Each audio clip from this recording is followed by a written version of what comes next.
সাগরের তীর ছুঁয়ে দাঁড়িয়ে উদাসী প্রহরগুলো জড়িয়ে তুমি ঘুরে ঘুরে আমার হয়ে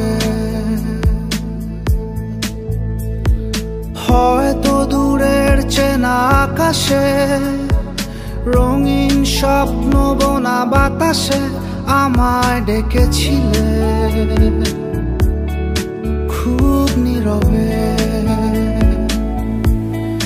তাই আমি সেথায় হারা যেথায় তুমি আমায় ভাষা, যেথায় তুমি আমার সাথে মিশে যাবে। তাই আমি